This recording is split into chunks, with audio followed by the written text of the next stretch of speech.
44 degrees Fahrenheit here on your 13th day of October. So a cool morning out there, and you already heard the forecast coming up. It is much cooler overall, very fall-like indeed. And that reminds us that it's the time of year, a certain day, that hits the 13th of October. Hey kid, pretty special day for somebody we know. Happy birthday to you. Happy birthday. Happy birthday to you. Happy birthday. Happy birthday. Happy birthday. Happy birthday to you. We're going to welcome in the good doctor, who probably doesn't want everybody to know it's his birthday, but that's okay. It is his birthday today. Dr. John Braccio, Regional Psychological Services in East Lansing. Good morning. Happy birthday. Good morning to you, Dave.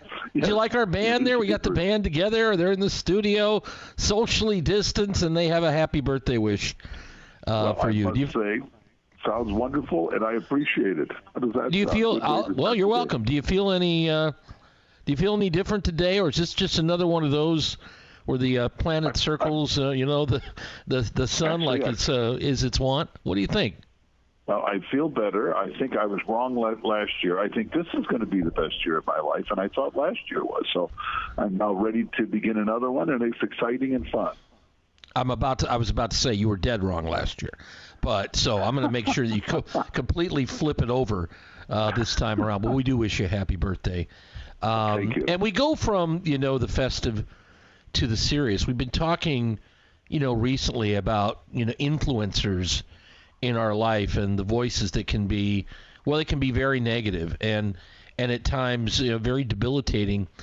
Today, the idea of psychological manipulators, pretty serious one overall. I think very serious, right? Yes, they're everywhere, and it's kind of this dark side of human nature that's always been trying to be defined, whether it's good and evil, whether it's right and wrong, whatever it might be. But there's a certain percentage of human beings that are manipulators or psychological manipulators. They will do whatever they can to control someone. They'll do whatever they can to hurt someone. They will always want to be right. They're also a form of narcissism. They use guilt on you. They'll find your weaknesses. They'll use them against you. They'll undermine your self-confidence by convincing you that you're flawed, you're wrong, you're bad, call it what you will. They'll convince you you're always wrong. They are only nice to you if they're trying to get something from you. And they deceitfully talk negatively about you with friends and associates, and often are very successful. They're very dangerous. They're often the type of people that you'd never believe it. They like to take you in their confidence. They claim to be worrying about you, but they're really the deceit masters. They're really people that are very destructive, and it's important that we try to stay away from them because they take advantage of good people, people that are trusting, people that want to believe the best in people. So I don't want to say it's huge numbers, but the numbers are large if you were to add them up, and put them in a huge area. So we just have to beware. It's kind of like Iago, with Cassio in terms of Othello, in terms of what he was causing the conflict to gain nothing except havoc and problems. So we don't have to go to a classic Shakespearean play, but we can see this play out every day. So it's really, but it is something really to be fearful of, be aware of, and you want to use friends, you want to use people you trust to help guard you against these people that can change your views even on right and wrong, just to the sheer their ability to manipulate you and to take advantage of you. Pretty bad situation. Can these ever, are these always so-called friends or acquaintances? Can they ever be family doing this too, which I think would complicate it much more?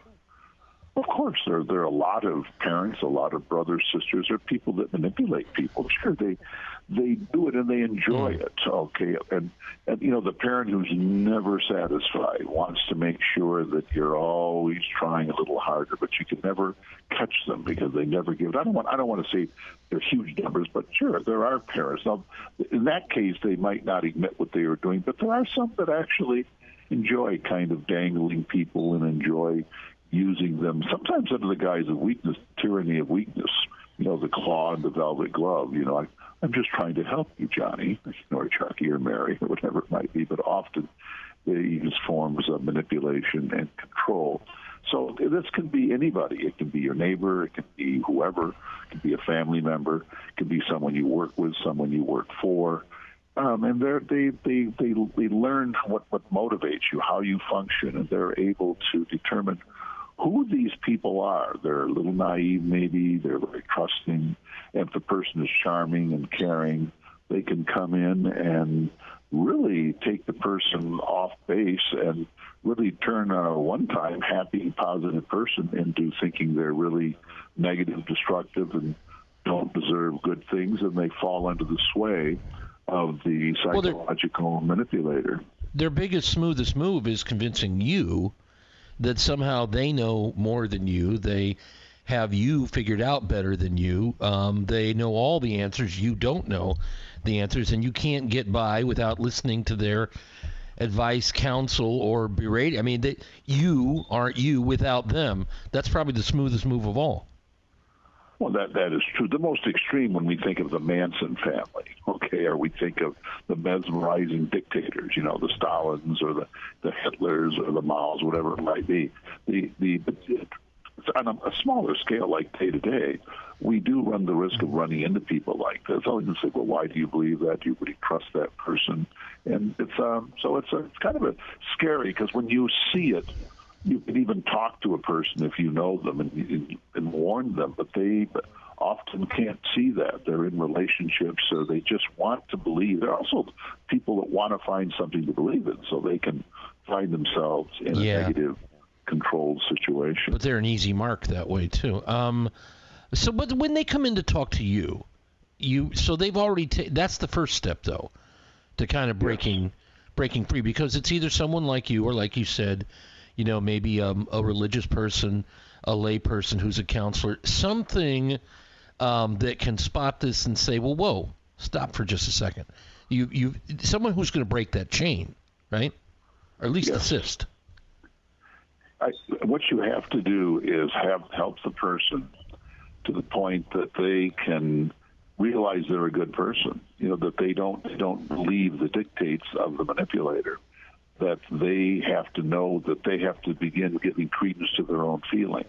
They need to start listening to some caring people that are trying to give them advice. Often, a person that would come in to see me or someone in our office here would be somebody who's realizing something is wrong, but they're not exactly sure because they're under the sway of the manipulator, or they just can't believe this person would really not be trying to help them to get it in advance. So you have to deal with some of these things in a soft way, because they may be so fearful that you have to just give them a little bit at a time. Because if you tell them after talking, sometimes it's so obvious what the manipulator is doing, but you have to take it a step at a time, so the person is able to move forward.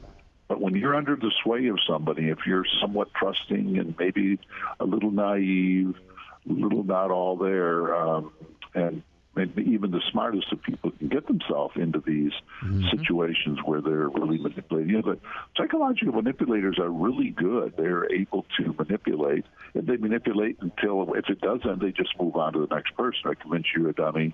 You don't realize anything. And that's what I was about to ask you. Are they working multiple angles at once, or do they hone in on somebody and become that the little image on the shoulder whispering in the ear constantly? Did they usually work one person over at a time? Oh, it could depend. I think they work over as many as they can. Obviously, one at a time is a pattern that I've seen many times. Yeah. But in terms of trying to manipulate many, then this becomes more of the false leader. But no, they come in all sizes. But some can manipulate many at one time. Some can manipulate one. Some just want one to totally hone in on and control. And the funny thing, too, the rest of the world, they can appear quite nice, helpful, and you'd never imagine the psychological havoc that occurs in the one-to-one, which often spills over even how they're treated among other people. But it's a very, very bad situation. If you feel you're in that situation, you really do need to start thinking, I used to think I was a good person. Why is it now I'm doubting? Why is the things that I knew were right and wrong I'm now doubting? Why is it I'm even to the point that I don't trust what my family or my friends that have always been my friends and family have told me? What's going on here? Once you get to that point, then it's really time to gain strength Sure. and move forward. But many people, Dave, it's hard for them to do that. They've fallen into the pit a long ways. Obviously. And again, we've warned before on these segments, the inner voice isn't always helping you, but that's one you should heed. The doc was just going through that inner voice is helping you intervene so that you can start to break free. Find a person who will assist, if it's a minister, priest, therapist, counselor, however, and make that first step so that you can break that chain, that connecting chain that's dragging you down. Always good to talk to you, my friend. Wish you happy birthday. Again, the good doctor here, drjohnb.com for the website. That's where the podcast will be very shortly. Regional Psychological Services in East Lansing. Cheers, my friend. Thank you.